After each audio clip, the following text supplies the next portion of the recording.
Bullied Kid Prepares for Ice Age. Yu Qing beckoned for Zhou Peng and murmured to herself, "Certainly, just the two of us won't suffice, and I can't let too many people know." Zhou Peng arrived at Yu Qing's apartment, and she exclaimed to him, "That despicable Zhang Yi took advantage of the fact that he has good food and drink, deliberately humiliated me, and asked me to sleep with him." Zhou Peng, becoming angry, responded, "Zhang Yi, that scoundrel, actually dared to do that to you? I will confront him." Yu Qing then suggested to Zhou Peng, "We should raid his house. In the future, let's stay there together. What do you think about my proposal?" She then grabbed Zhou Peng's arm, causing him to blush. Yu Qing, Li Keining, and Zhou Peng went to Zhang Yi's room. Zhou Peng said confidently, "Okay, don't worry, leave it to me." Yu Qing replied, "But you must be careful. Zhang Yi is despicable and selfish. He will retaliate, so we must bring weapons and strike first." Li Keining added, "We must take him out first." At the door, prepared to strike, Yu Qing had a bat, Zhou Peng a cleaver, and Li Keining another cleaver as weapons. Zhou Peng knocked on the door and called out, "Zhang Yi, are you home?" "It's Zhou Peng." Zhang Yi looked at his CCTV and wondered, "Why did Zhou Peng come to find me?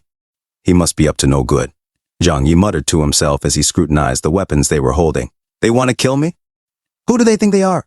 Zhou Peng continued to shout outside Zhang Yi's door, "Zhang Yi, it's Zhou Peng! Our family has finished all the food. We are colleagues. Can you help out? I'll exchange antipyretics for it." Zhang Yi, preparing some water, suddenly noticed dirty water in his kitchen. He thought to himself, "Antipyretics? I feel bad about it. Let me think." Outside, Zhou Peng shouted at Zhang Yi's door, "It's fine. I'm very hungry. We're colleagues. It's better to give it to you than others." Quickly opened the door. With a cleaver in hand, he knocked on the door vigorously.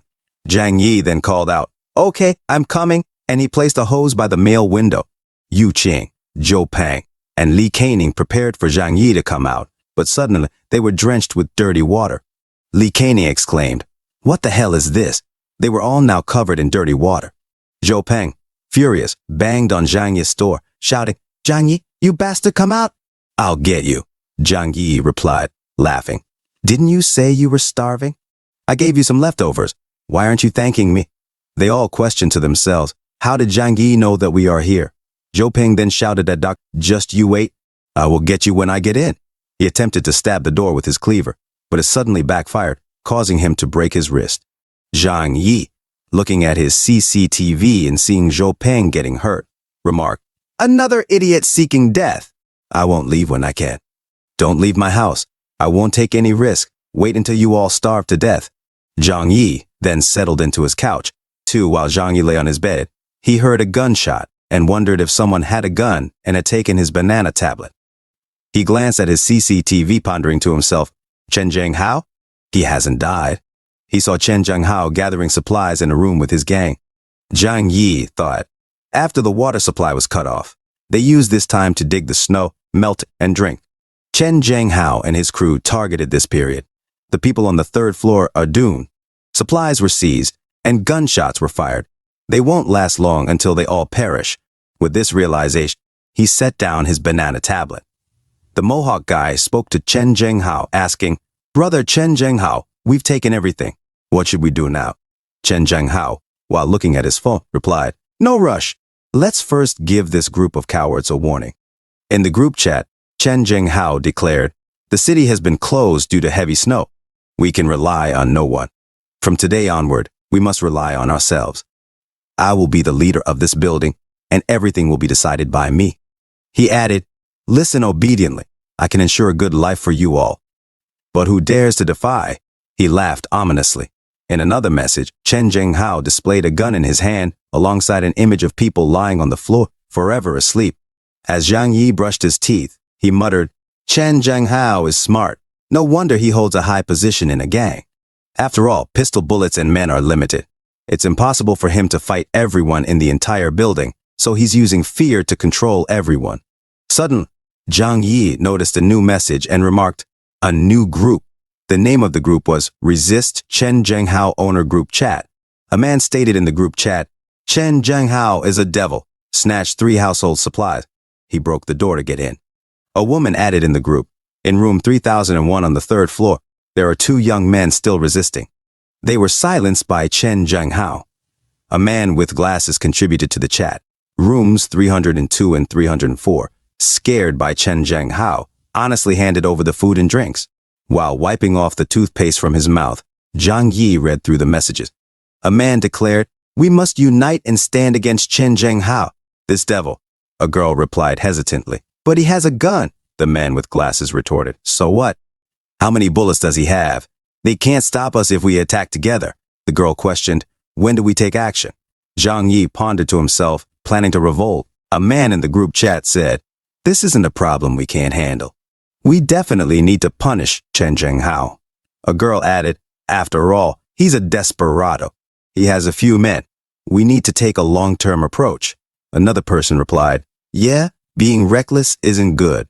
We must use our wisdom and arm strength." Meanwhile, Zhang Yi, sitting on his couch, laughed to himself. Now they want to use wisdom.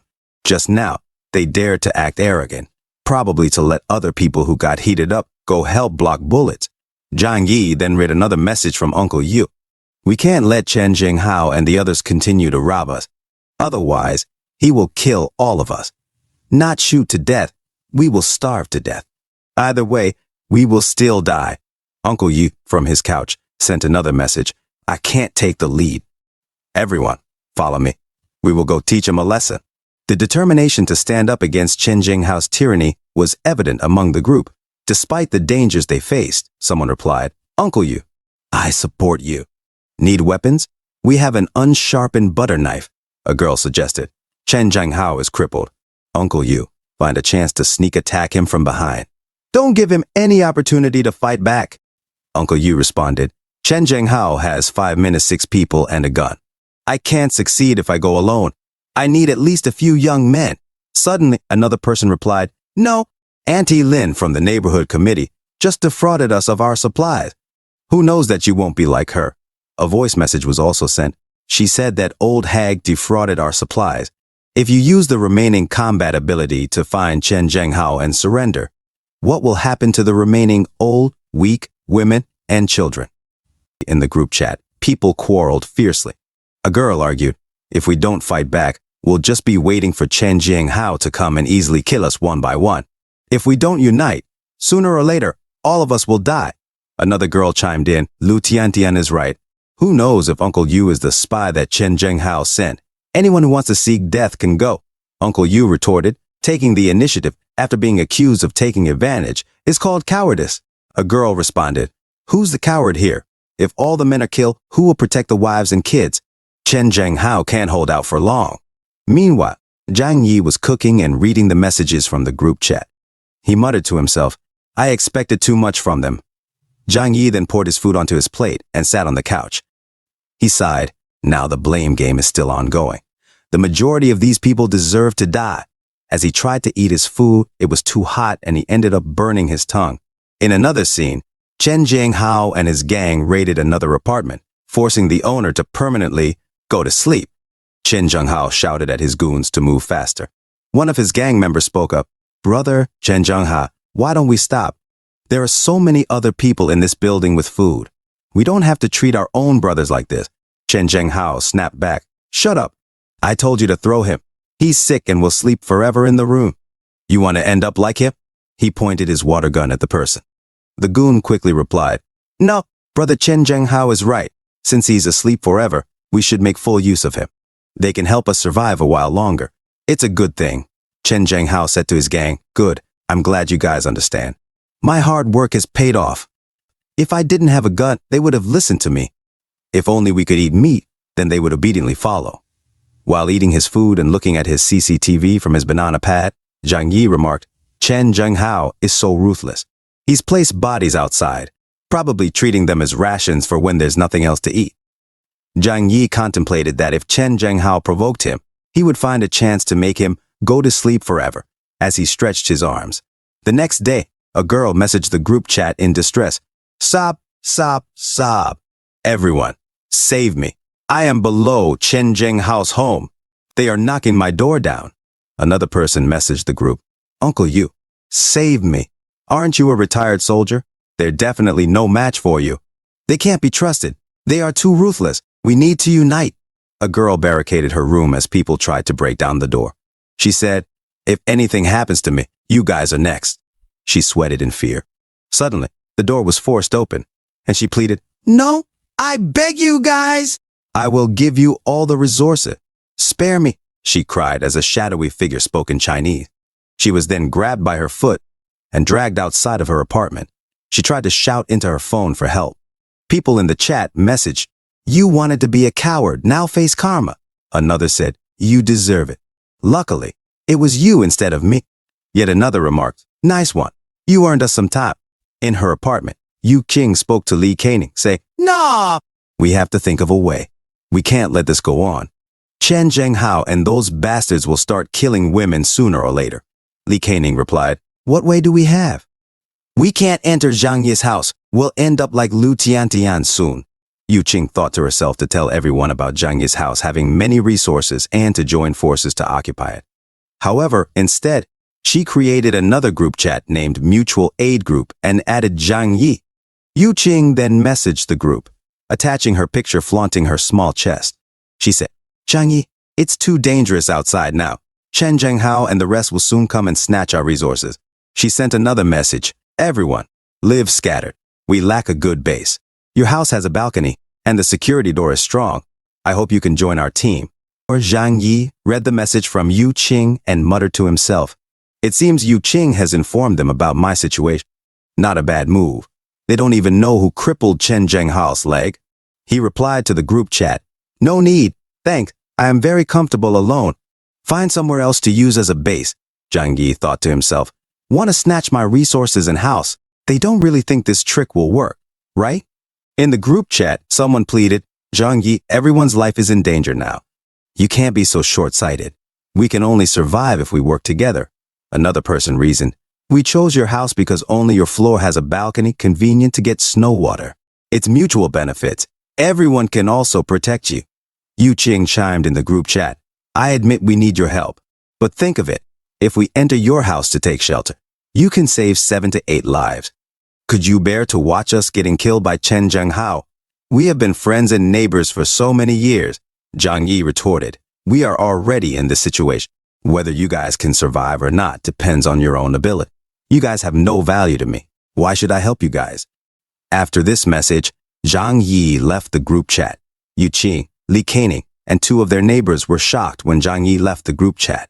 Yu Qing expressed, so unconscionable. We are acquaintances, yet he said such inhumane words. A girl then said to them, for the sake of my cousin, I'll let you guys live here. And you guys promised that you could convince Zhang Yi to let us live in his house. Now that he doesn't agree, what should we do? Yu Qing and Li Kaining grew nervous. A guy with glasses suggested, we shouldn't treat him kindly anymore. He is alone inside. Prepare well, and we can take him down in one fell swoop after forcefully breaking in. Another person agreed. Let's do that. He's so selfish, not fit to live in such a good house. I worked in a locksmith company before. I am familiar with these things. I can open all kinds of locks commonly used on the market, the girl added. Great. If we can open the security door with so many people, when we swarm in, I wonder how he can resist. They all gathered at Zhang Yi's door, and the wannabe locksmith attempted to open it. Yu Qing thought to herself, other than splashing water, Zhang Yi has no other methods to use. She was prepared with an umbrella and added, when we go in, you're doomed, Zhang Yi. Meanwhile, Zhang Yi observed them from his CCTV and muttered, block the door with an umbrella and pick the lock? The security door is equipped with 5 layers of defense, comparable to an anti-theft level of a bank vault. If it can be pried open so easily, isn't my money wasted? He then activated his safe house control system and pressed the electric button, instantly shocking the wannabe locksmith. The locksmith cried for help as he was electrocuted, getting burnt and passing out in the process. Yu Qing glanced at the hands on the door and felt terrified by the sudden turn of events. The guy with glasses shouted at Zhang Yi, you bastard, come out! His cousin added, we originally wanted to come and discuss sharing the housing with you nicely. How could you kill someone? Now that Lu Tao is sleeping forever, you don't plan to give us an explanation? Zhang Yi replied, what's the point of continuing to act nice after you pry open the door? You guys would have killed me or driven me out to try and survive outside. He grabbed his crossbow, aiming it at them, and continued, this is originally my house. You guys are acting like you're the masters here instead. You're seeking death. Jangha then shot an arrow through the mail window, instantly hitting the arm of the eyeglass boy, causing him to scream like a girl. Zhou Peng quickly carried the injured boy with another person helping him, saying, "Let's leave. Jangha is really planning to kill us." The other person agreed. "Life is more important. Let's evacuate first." Suddenly, 2 arrows flew and hit the other 2 boys in the arm and shoulder, and they all ran out of the hallway. Back in their room, Sister Wang looked at the arrow in Zhou Peng's shoulder and remarked, "These arrows are all rusty one." The eyeglass boy added, "That bastard Jangha is so evil, especially using rusty arrows against us." The boy with noodle hair chimed in, "Without antibiotics in this weather, getting hit by a rusty arrow, we can only wait for death." The eyeglass boy expressed his fear. "No, I don't want this."